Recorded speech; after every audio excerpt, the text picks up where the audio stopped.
Greetings, everyone. Welcome to our exclusive Global Leading Voices webinar campaign. We are delighted to have you join us here today. Please be informed that if you have any questions during the presentation, you may type them into the question box in your control panel. The presenter will answer your questions at the end of the presentation accordingly.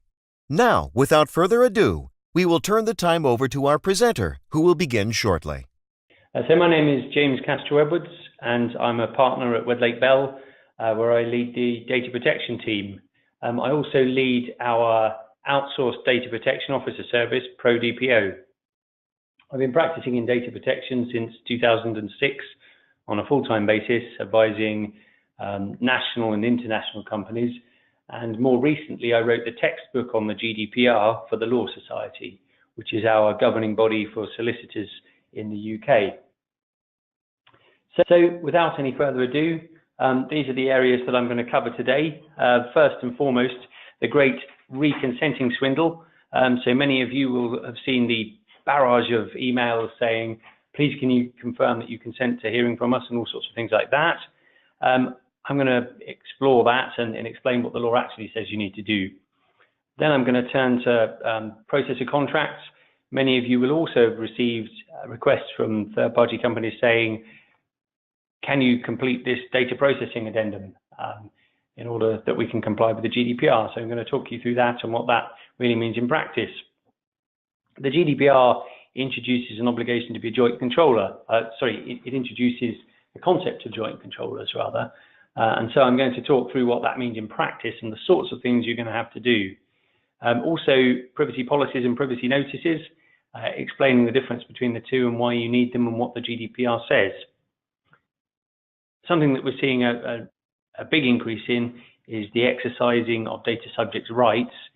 So I'm going to be talking through those and our experiences so far in dealing with the rights of individuals under the GDPR and the sorts of things to look out for. Very importantly, personal data breaches. The GDPR introduced the obligation to notify breaches to the Data Protection Authority and has already seen a quadruple increase in reported breaches in June alone in the UK. So obviously this is a very important issue for people to consider. I'm going to talk about data protection officers, who needs one and why, and what that data protection officer needs to be like, and then when you need a data protection impact assessment. The ninth point that we're going to cover is when you are a processor, what you actually need to do in practice, because as you know, the GDPR applies to controllers and also processors, but the obligations upon each are different. And lastly, exploding a myth, but this is just like the Y2K bug, right? For those of you that were around at the time, we can talk through the differences between this and the year 2000 bug. So quite a lot to cover. Without any further ado, let's turn to the great reconsenting swindle. Well, first of all, many of you will have seen the deluge of emails saying, please would you tick the box to confirm that you want to still hear from us. And in fact, I think in practice, this drew as much attention to the GDPR as the enormity of the fines if you get it wrong. Because so many of these emails were sent by businesses that wanted to keep hold of their mailing lists and were laboring under the mistaken belief that they needed to obtain data subject consent in order to continue to process their personal data.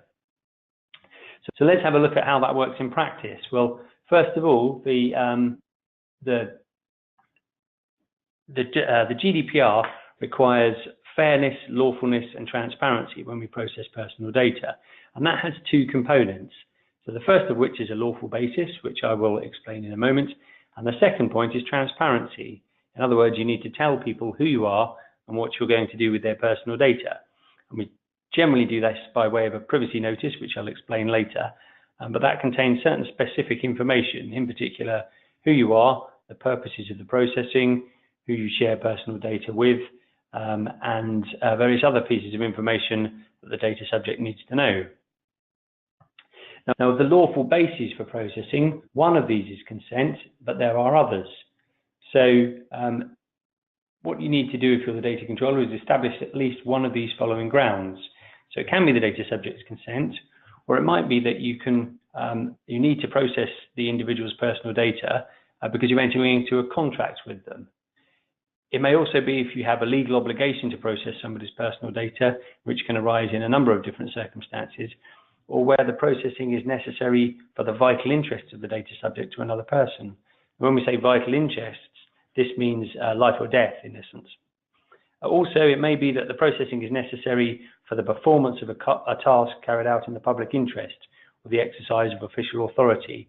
In other words, various officials in public authorities can process personal data because they have a public interest right to do so.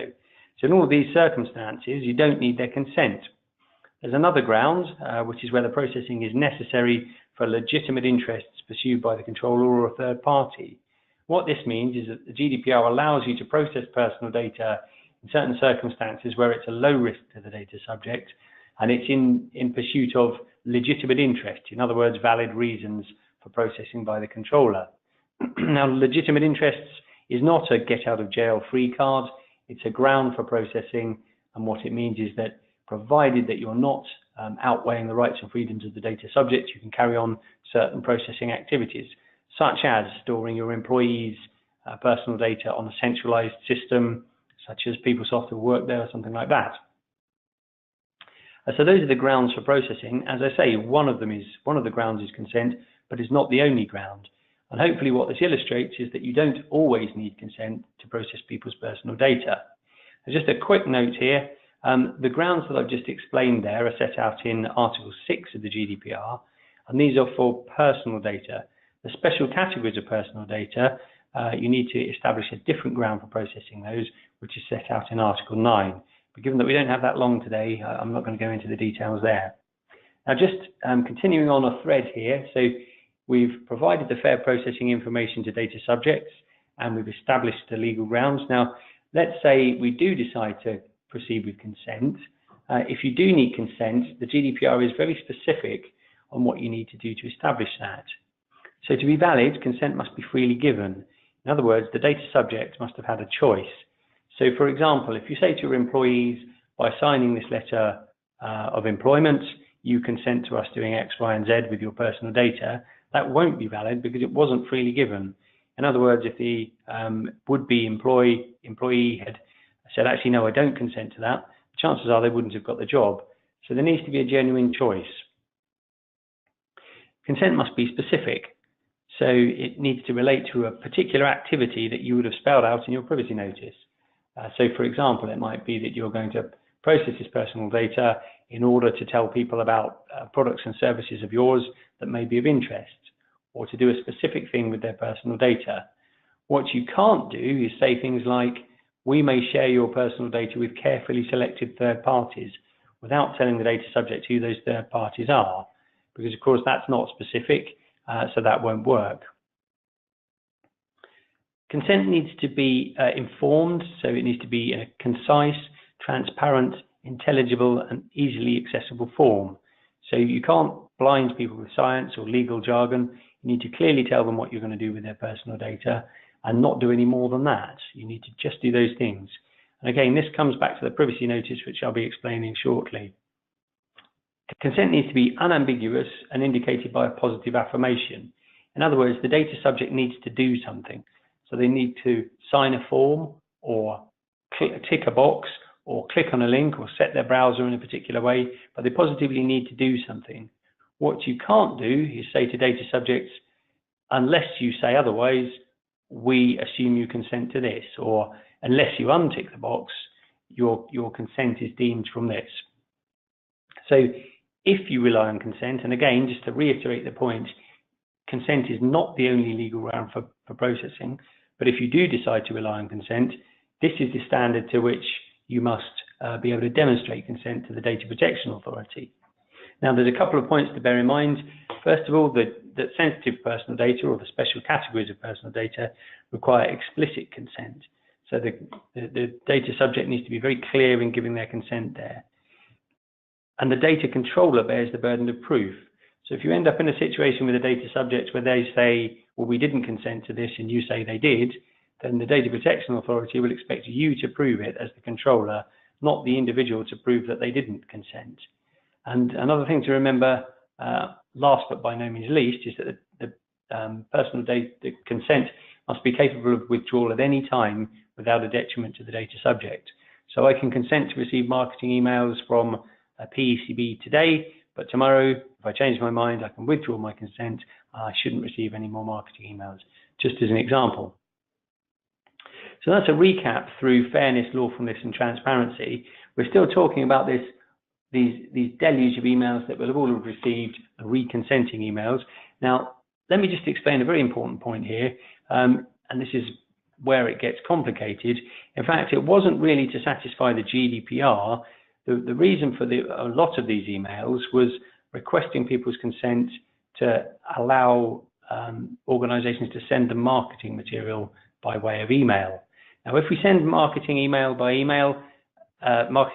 rather, or text or telephone messages, whether these are automated or live, then as well as the GDPR, you have to comply with another set of regulations called the Privacy and Electronic Communications Regulations, or PECA. Now, the aim of these regulations is to prevent spam.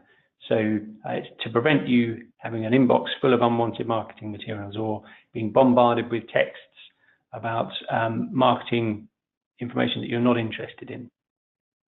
What the PEC regulations require, they regulate unsolicited direct marketing by electronic means. So just explaining what those three terms mean. So electronic marketing means by email, text, telephone, or fax.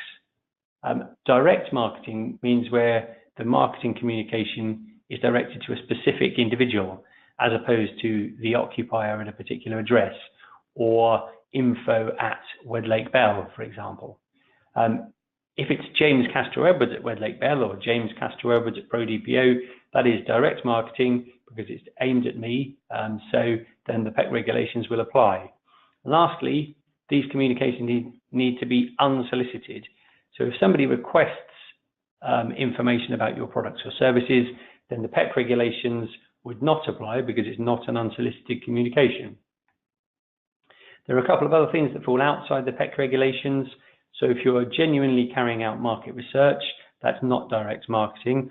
But if you purportedly are trying to carry out market research, but really it's so that you can try to get people's consent to receive marketing materials, that has an infective effect, if you like. And it means that the whole communication becomes a direct marketing communication. And if you don't meet the criteria of the PEC regulations, then you're in trouble. Also, routine customer services messages. So, for example, you might say, well, you won't be able to use our website from midnight on Friday night till midnight on Sunday night while we perform routine maintenance. Now, that's a routine customer service message. There's no marketing in there. But again, if you try to piggyback marketing communications on the back of that, then it has an infective effect and the whole communication becomes a marketing communication. And the general rule is, if you want to send people marketing communications by email, by text, by telephone, or by fax, you need to have the individual's opt-in consent.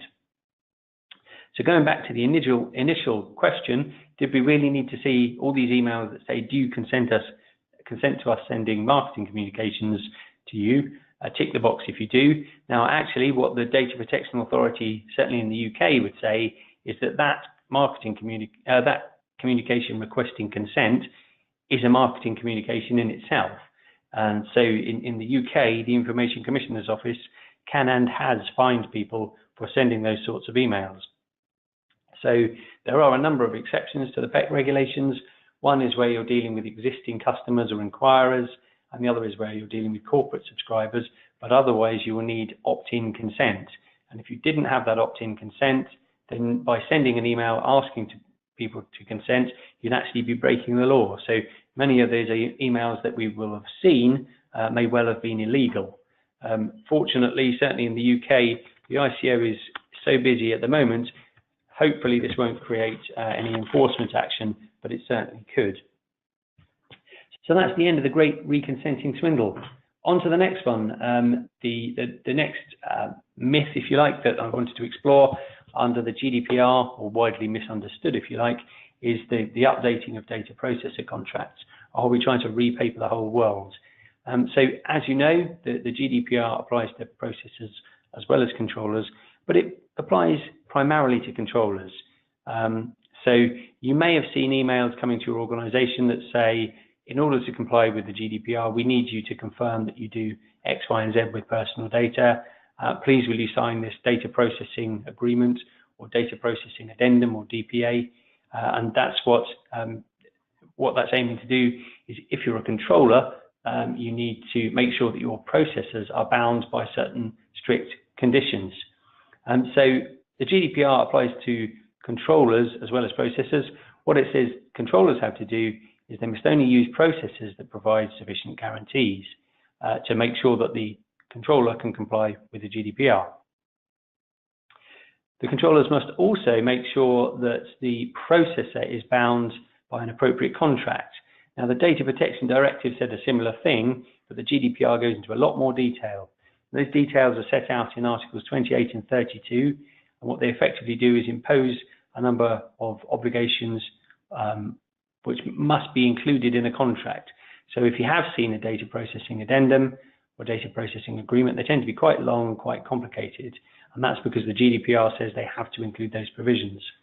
Now, if you don't have appropriate contracts in place with your processors, and if you haven't carried out appropriate due diligence on your processes to make sure that they are going to help you comply with the law, then you're potentially in breach of the organizational security measures requirement.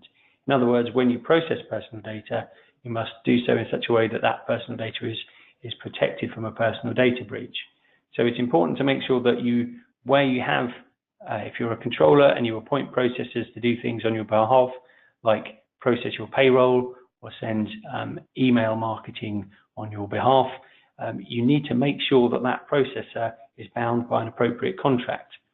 If you don't, and you suffer a data breach and the Data Protection Authority investigates, they may well say, right, we'd like to see what sort of due diligence did you carry out on these suppliers, and can we see the contract in place with them? And you need to be able to produce that, and if you can't, there is a risk that you have not carried out appropriate security measures. So just moving on to the next slide, another thing that we're seeing a rise in is where there's controllers in common versus joint controllers. Now, the GDPR makes specific provisions for where we have joint controllers, but controllers in common are all subject to the GDPR anyway. Now, so where if you have received a request to sign a data processing addendum, and in fact you're not a processor, then what we're going to talk about now becomes a lot more relevant. So controllers need to have a contract in place with processors, but not necessarily with controllers. And in fact, you would only really need to have a data sharing agreement in place with a joint controller situation, and the joint controllers circumstances are actually quite rare. So generally, controllers in common may process the same personal data, but they'll do so for different purposes. So for example, your employer will process your personal data, but your bank will also process your personal data, as will your doctor, and maybe the shops that you use, Amazon, for example. All of these organizations will process your personal data for their own purposes.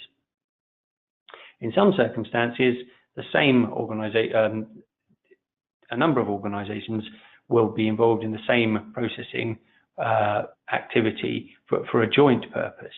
So for example, where if you receive benefits from work, for example, an occupational health scheme, it may be that your employer and your healthcare provider are in fact joint controllers, because they are processing your personal data. It's for the same purpose. They're two separate data controllers, but they are processing your personal data for a combined purpose.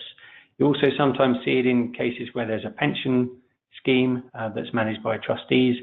They will use various different service providers, for example, lawyers, accountants, actuaries, scheme administrators, and so on, and they're all engaged in the same process. So those organizations are joint controllers rather than controllers in common. So what does this mean? Well, in practice, if you have joint controllers, you need to have a data sharing agreement. And the reason for that is that the GDPR wants to make sure that individuals are able to exercise their rights. So I'll come to the rights in a few slides' time, but essentially what that means is that people need to be able to exercise the right to access, the right to be forgotten, the right to data portability. And if you've got a number of controllers engaged in the same processing activity, it may well be appropriate for one to deal with an issue as opposed to another, or one organization to provide the fair processing information and another to deal with subject access requests. But as a general practical point, what you need to do is look at your arrangements with third parties and think, are they a controller or a processor? And if they are a controller and you're a controller as well, are you controllers in common or joint controllers? Now, controllers in common, you just happen to be processing the same personal data, but it's for different purposes. The GDPR will apply to you whatever you say in a contract regardless. So in that case, you don't necessarily need to document it, but in a joint controller situation, you must identify if you have these and consider whether you need a data sharing agreement in place. So on to the next slide. Now this is a widespread misnomer, something that we've been seeing a lot of, particularly as companies and organizations got themselves ready for the GDPR. Lots of them said to us, right, we want a privacy policy, can you draft it for us? So we'd ask them about that, and they'd say yes, the privacy policy for the website. Of course, this is a misnomer. The GDPR says a number of things, but in particular, it says that you need to provide, if you're an organization, you need to provide certain specific transparency information. As I mentioned earlier, you need to tell people who you are and what you're going to do with their personal data.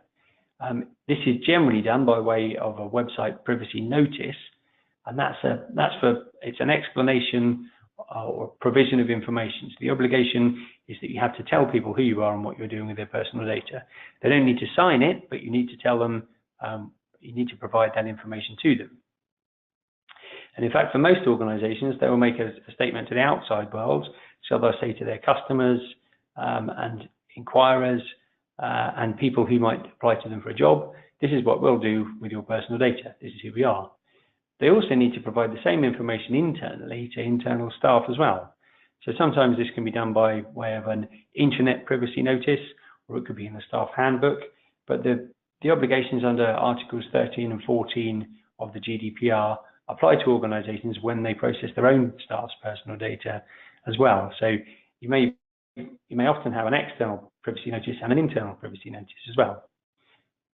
In contrast, a privacy policy is the internal document that says to your staff, when they process personal data, this is how they must do so in order that your organization can stay compliant with the GDPR. And you have to have this in order to demonstrate your compliance with the accountability principle. So if the Data Protection Authority says, well, how do you make sure that you comply with the GDPR? You need to be able to say, well, here's our staff policy. This is what we say to our staff. This is what we do with personal data, and this is how we achieve it.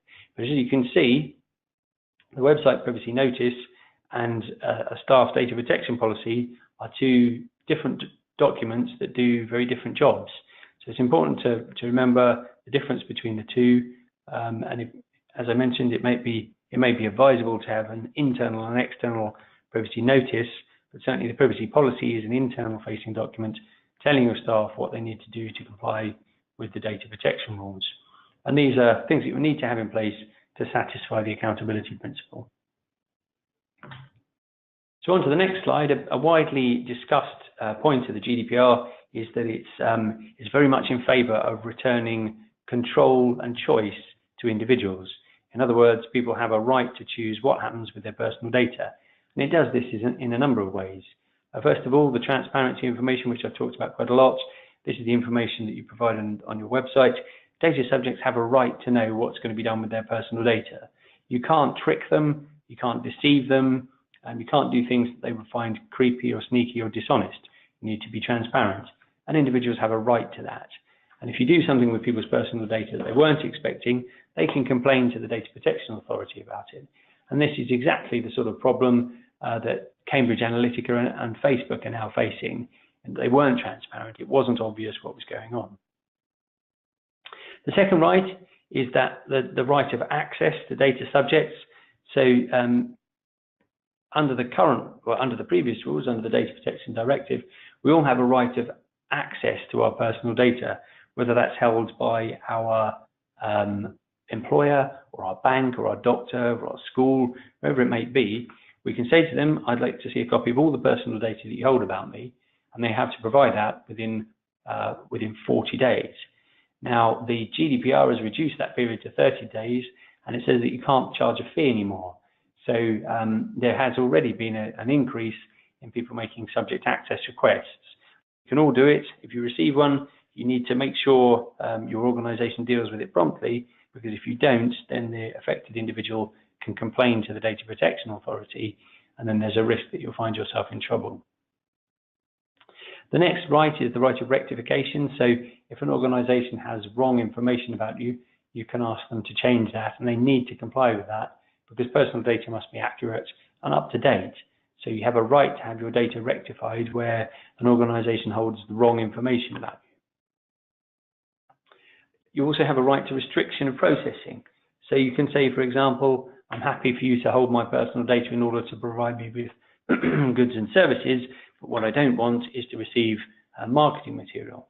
So you can ask for the processing of your personal data to be restricted. Or you could say, I understand that you'll need to hold my personal data for backup purposes, but other than that, I don't want you to use it in any live activities and live environment. So again, the right to restriction of processing. And all these rights are something that the organization holding the personal data needs to be able to deal with.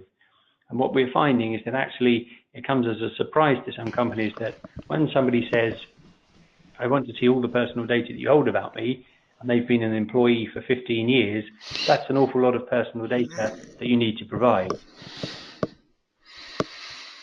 So just going on to the next slide, the right to data portability. Now this was introduced by the European Commission as a means of improving competition between organizations. So for example, if you wanted to change your insurer, or you wanted to change your electricity or water provider, the right to data portability says you can say to your current provider, I want you to transfer my information to a third party, your competitor basically, and you need to do that again within 30 days, and you can't charge a fee for it. So this is great for the consumer, great for the data subject, hard work for the organization holding the personal data, but the GDPR, as I say, exists to or intends to improve choice and control for data subjects, so you need to comply with these rights. You also have a right to object to processing, so you can say, I don't want this particular thing done with my personal data. And if you're in an organization that carries out automated decision making, so for example, if you evaluate individuals without any human input, so using an algorithm or something like that, you need to be able to provide certain information and certain rights to data subjects there. So what a perception of the GDPR before it came into force was that there was going to be a deluge of data subjects exercising their rights. From what we've seen so far, certainly a lot more subject access requests now. They don't have to pay, now data subjects don't have to pay the £10 fee, and you need to deal with that request within 30 days. And what we've seen less of is the right to erasure or the right to be forgotten. That was likely to be, or perceived as likely to be a big issue for companies to have to deal with. But in practice, the right to be forgotten is actually quite narrow. It's not an unfettered right. There are a lot of circumstances where you don't need to comply with the right to erasure request, so it's not an absolute right. And if you can establish one of a number of grounds, you don't need to comply with a request to delete personal data. So those are the data subjects' rights. I think we can certainly expect to see more of these in the future as people become more familiar with the GDPR, more familiar with what their rights are, and more aware that the GDPR is very much in their favour. And as organisations, we need to make sure that we're ready to meet those requests.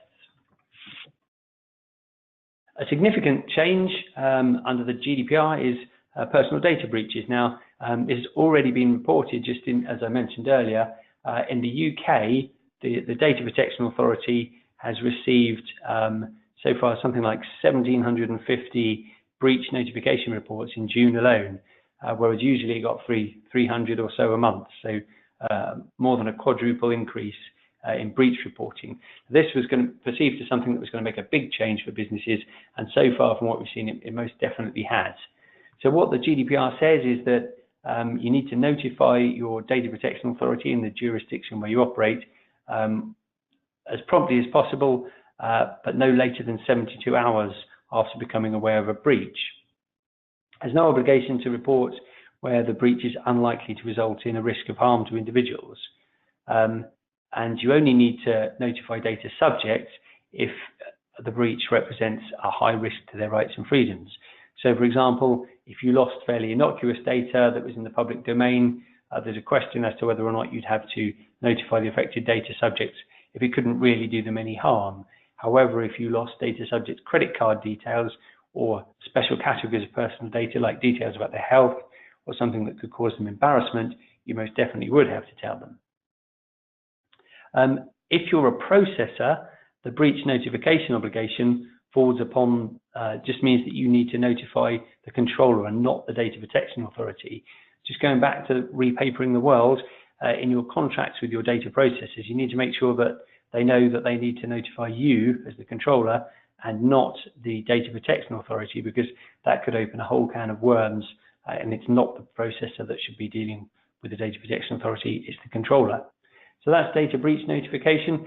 It's really has made quite a significant change. As I say, I think one thing that we can definitely see is an increase in reported personal data breaches. And if one particular organization is responsible for generating too many breach notification reports, then the likelihood is that the data protection authority is going to investigate them. So again, we're going to need to wait and see what happens in practice. It's very early days yet, but so far, with the dramatic increase in breach notification, I think this is going to be something that is going to lead to a lot of enforcement action, and potentially it's going to be a big change for businesses that really have to make sure that they are meeting that 72-hour window. So data protection officers, it was suggested before the GDPR came into force that all sorts of organisations would need to have a DPO. In various drafts of the GDPR, you may have heard that if you have over 5,000 data subjects in your database, or if you have over 250 employees, you have to appoint a DPO. I've still heard that bandied about very recently, even after the GDPR has taken effect. It's not true. What I would say is that the GDPR is very specific in who needs to appoint a data protection officer. First of all, that's where the processing is carried out by a public authority, so public authority except for courts, or where the core activities of the controller or processor require regular and systematic monitoring of data subjects on a large scale. So if you're carrying out large-scale monitoring, for example, if you operate a busy website that carries out various analytics activities, or if you operate a large-scale CCTV system or tracking devices or anything like that, the likelihood is you would need to appoint a DPO. Alternatively, if the core activities of the controller consist of processing on a large scale special categories of personal data, in other words, the sensitive personal data about people's health, their ethnicity, their religious beliefs, philosophical beliefs, and things like that. Where we talk about health data being a special category of personal data, obviously pretty much any organization within the healthcare sector, whether you're a hospital, a clinic, a doctor's surgery, a dentist, all of these sorts of organizations will, by virtue of the nature of their business, they'll be processing large-scale health data, which is one of the special categories, so they're likely to need to appoint a data protection officer. What the guidance says, published by the Article 29 Working Party, now the European Data Protection Board, says that even if it's not mandatory to appoint a DPO, certainly consider appointing on a voluntary basis, because the data protection officer is the cornerstone of compliance, if you like. And what we're starting to see now is that where organizations have got their privacy policy in place, they've updated their website privacy notice, and from a documentation point of view, they're feeling fairly confident. But what the GDPR is really saying is that we need to be better at data protection. A very good way of doing that is by having a data protection officer who is defined as an individual who they have to have expert knowledge in data protection law and practice and the necessary professional qualities. So obviously you need to have, this is a professional person who really knows their way around the data protection rules and how to apply them. The GDPR allows the DPO to be a full-time or a part-time employee. So obviously sometimes organizations will meet one of the criteria that means that they have to appoint a DPO, but they won't necessarily need a full-time DPO if they're a smaller organization, for example. So you can outsource the role to a third party such as ProDPO, which is the Wedlake Bell Outsourced Data Protection Officer Service. The data protection officer's tasks include the following. So they need to inform the organization and its employees of that organization's obligations under the GDPR. So it's to inform. The DPO monitors the organization's compliance. They'll also advise on data protection impact assessments, which I shall explain on the next slide, and cooperating with European, that says DPIAs, but that should be DPAs, so data protection authorities.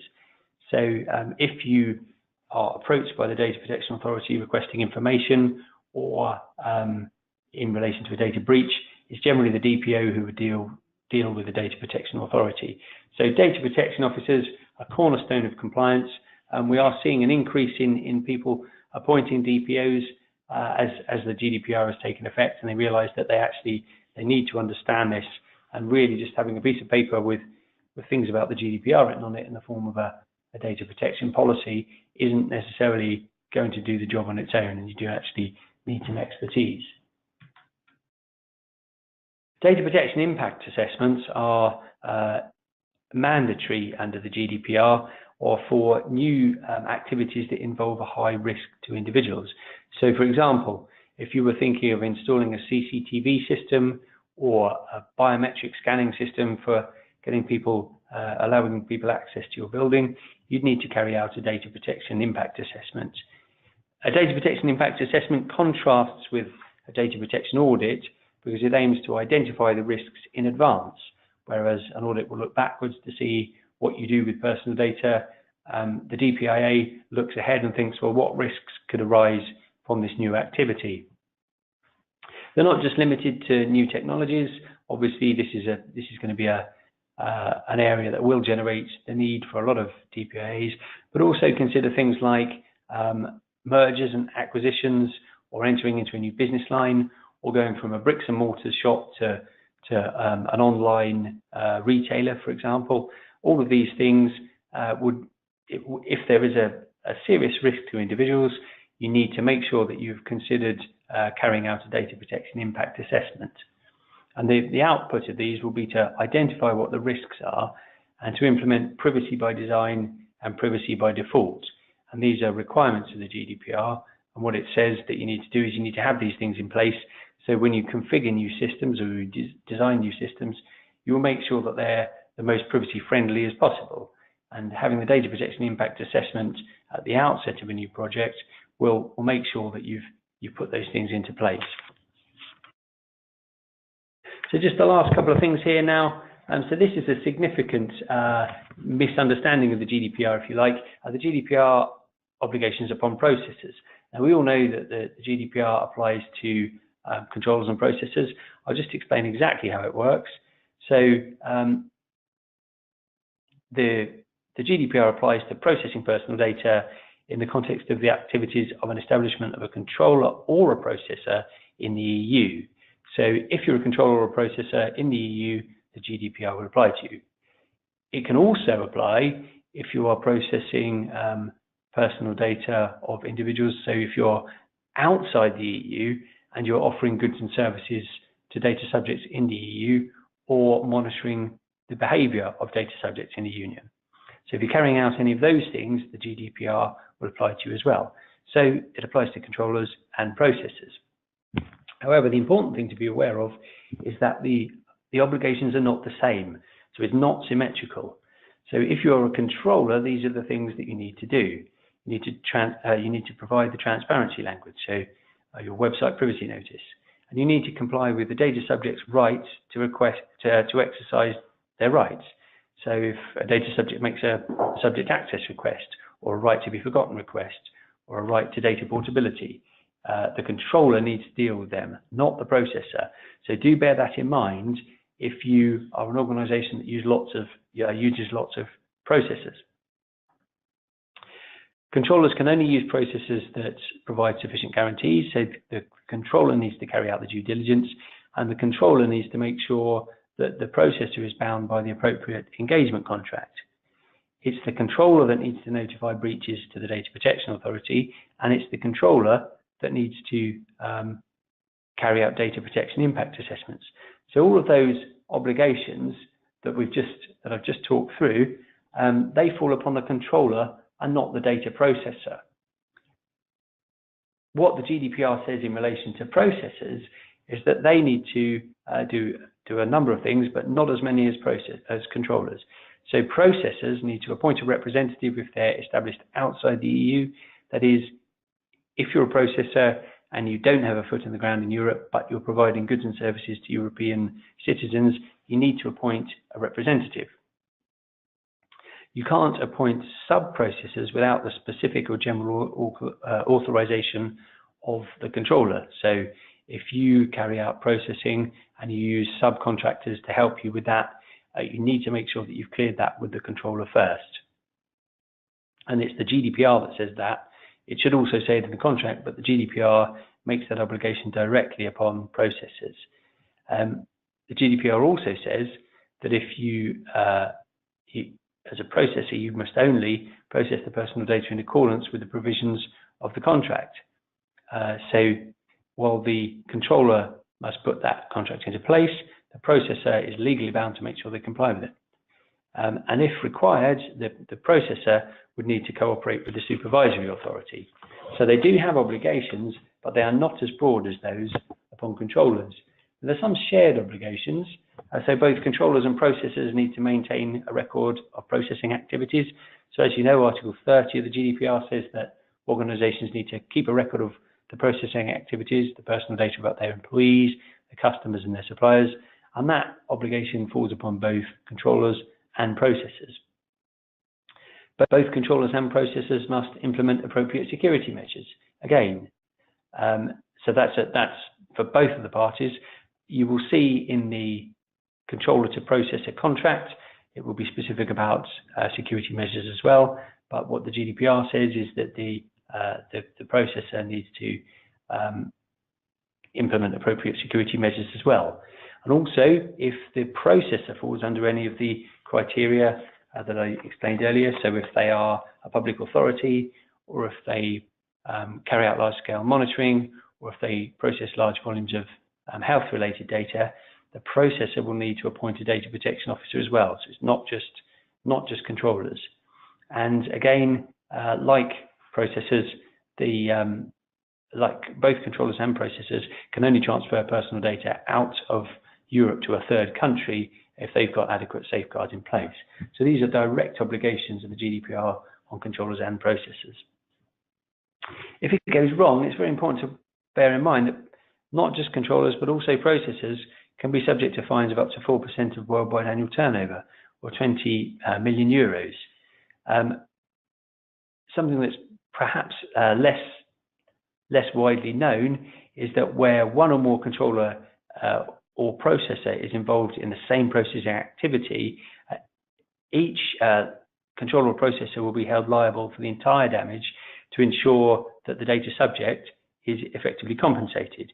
In other words, if you've got a number of controllers and processors that are all engaged in the same thing and there's a breach, each of those can be held liable to make sure that the affected data subject has some compensation.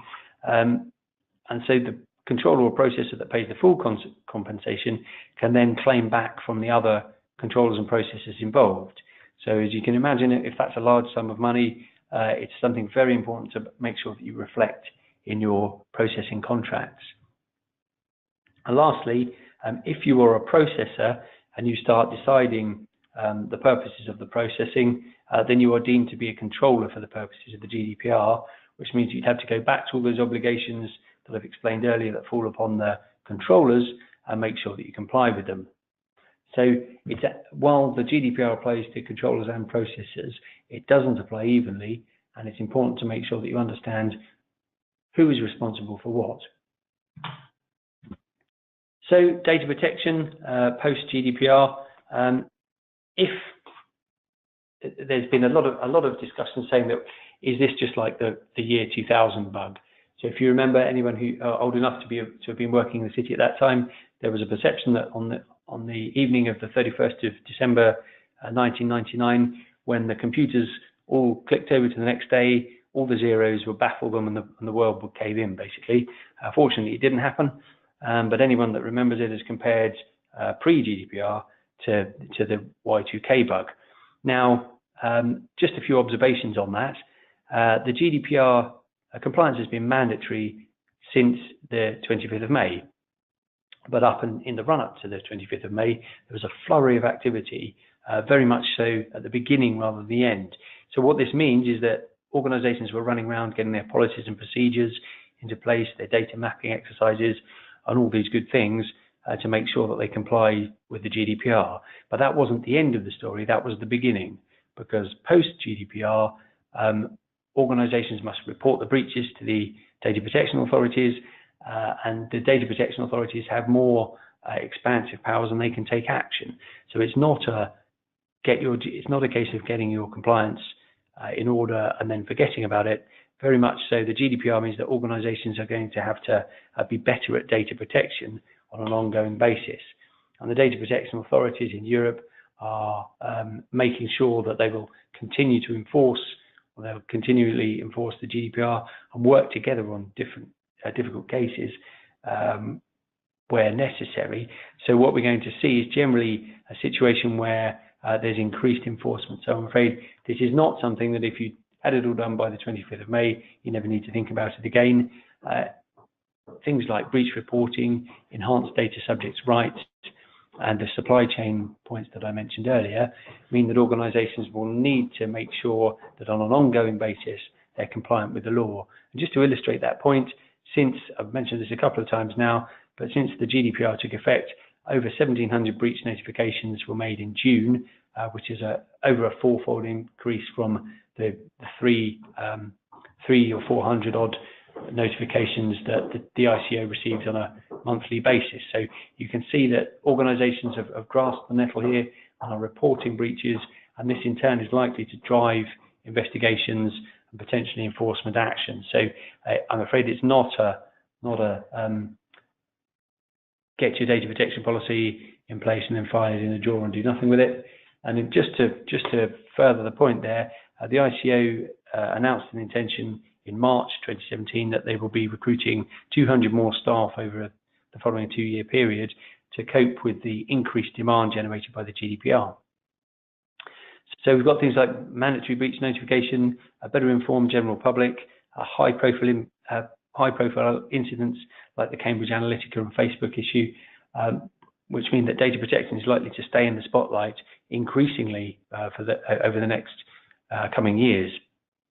And once organizations have been made aware of the GDPR, as they have been, it's going to be very difficult to unsee it, if you like. So I think we're living in a time now where data protection is a much more important issue, which was the intention at the outset of the European Commission to raise data protection to a corporate board level topic.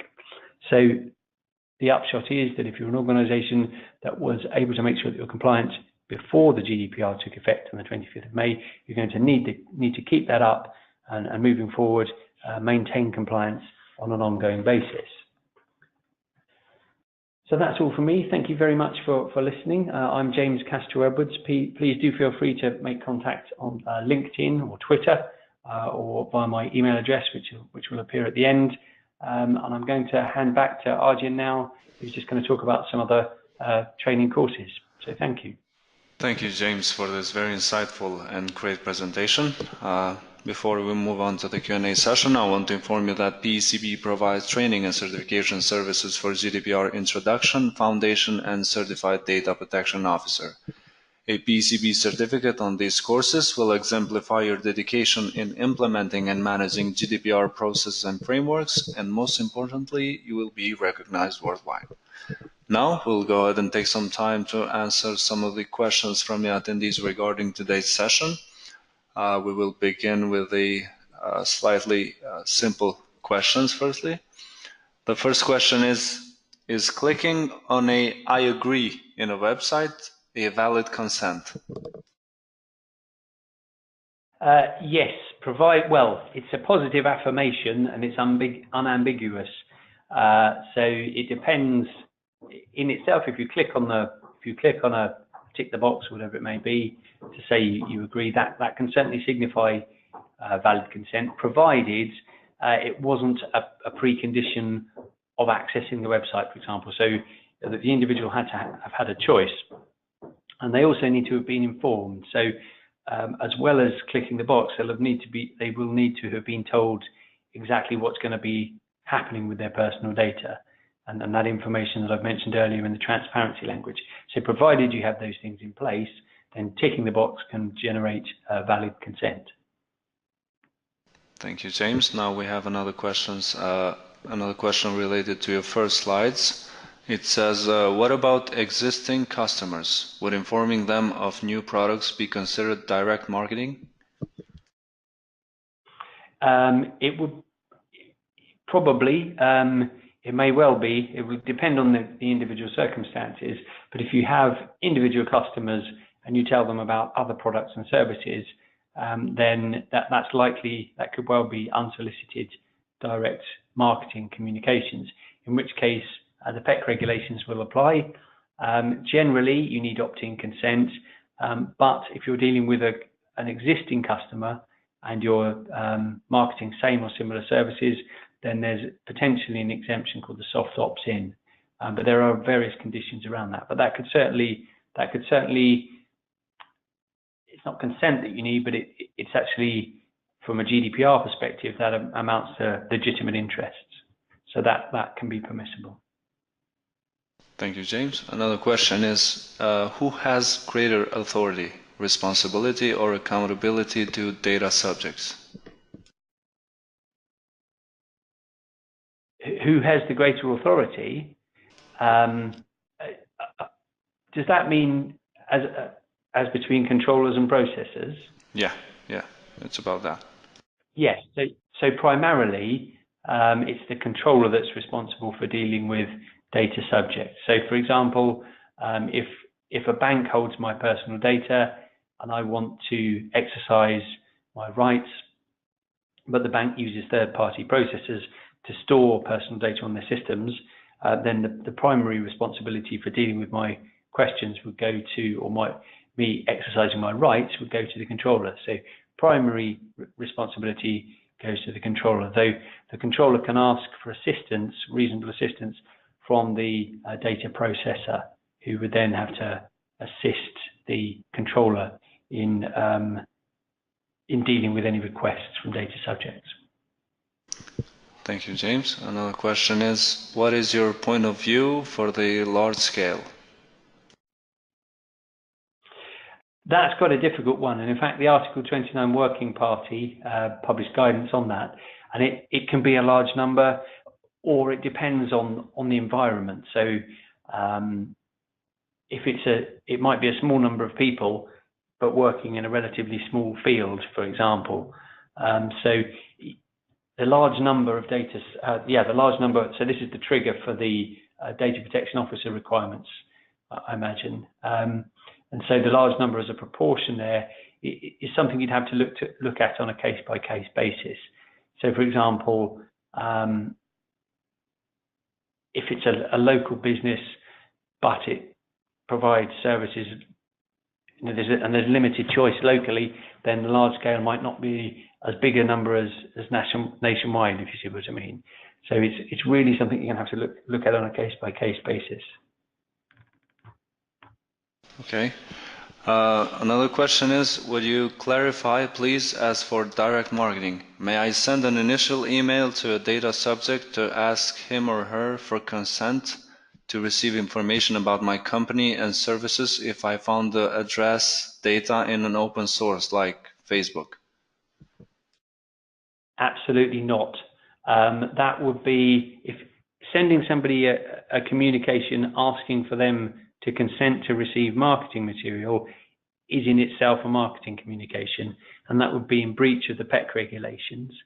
And in the UK, the Information Commissioner's Office last year, I think it was, if not the year before, fined Honda and Flybe a total of £80,000 sterling for doing exactly that. So Honda and Flybe, Flybe is a UK airline, but Honda, obviously, we all know and love. They both sent marketing communications asking people for consent, much like all these emails that we'll have seen recently before the GDPR took effect. If you request consent to receive marketing materials with somebody you've had no contact with before, then that amounts to marketing in itself. So that's likely to be in breach of the PEC regulations and could get you into serious trouble. Thank you, James. Another question is, how do you identify if there is a high risk prior to performing a DPIA? That's a very good question, and it's one that really requires some lateral thinking. So you need to think about what it is that you're going to do, and you need to think what sort of things are the risk triggers. So, for example, if you're collecting a large volume of personal data, so you've got a database that includes lots and lots of people's details, or if the information that you're collecting is particularly sensitive. So it could be the special categories of personal data, or it could be things like people's bank details, that sort of thing. So if you've got a system that does those sorts of things, then that's potentially a high risk. Or if it's something that's particularly intrusive. So, for example, facial recognition technology is potentially quite intrusive, because it means that you can have a CCTV camera pointing at a crowd of people, and behind the scenes, the facial recognition software will be able to identify who those people were, and they wouldn't know it, and it's on an enormous scale. So that's another example of high risk. So it could be particularly intrusive technologies, or it could be the sort of thing that people really are not expecting. So, for example, where if somebody signs up to a website to provide their information, for example, a social networking website, and then that social networking website uses their personal data to elicit information about that data subject and sells it on to third parties, and the person doesn't know anything about it, again, that's intrusive or potentially a high risk. So it really does take lateral thinking on a case-by-case basis.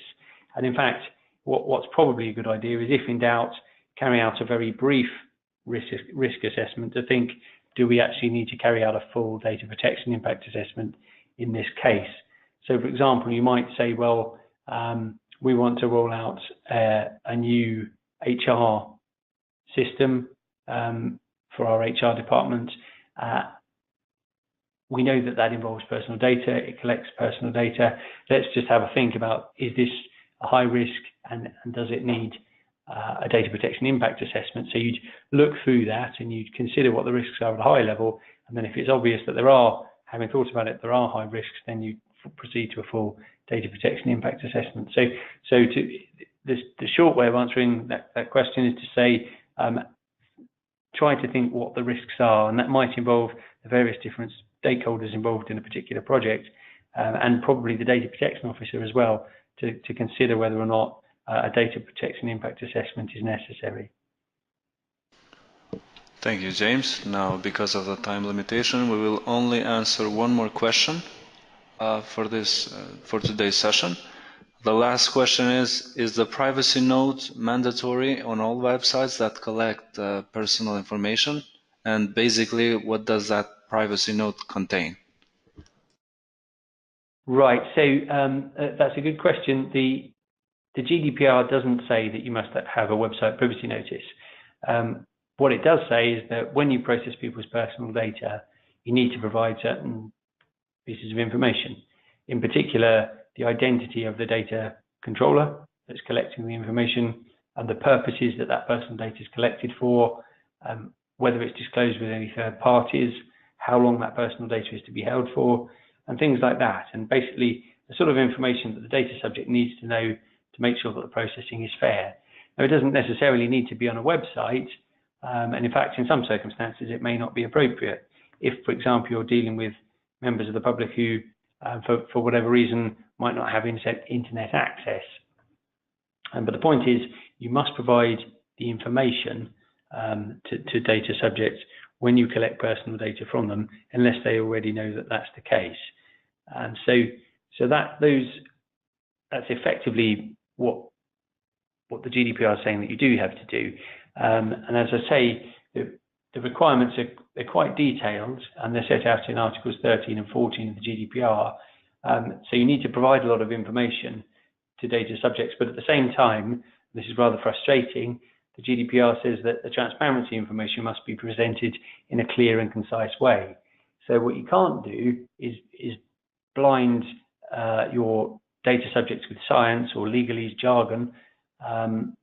In other words, the long, rambling data protection or website privacy notices that we'll all have seen, that are pages and pages long, in very small text, very legal language and very difficult to follow, that does not meet the requirements of the GDPR because it's not sufficiently transparent.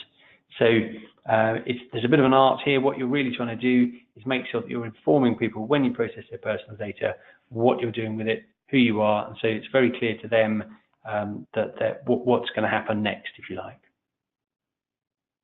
Thank you, James, again for this very informative presentation, and thank you everyone for attending today's webinar. I would like to let you know that this webinar will be recorded and posted on our website as well as on our YouTube channel together with the slides of this presentation. For more information about the conference that I mentioned at the beginning or our upcoming webinars, you can visit our website www.pecb.com. Thank you all and have a great day.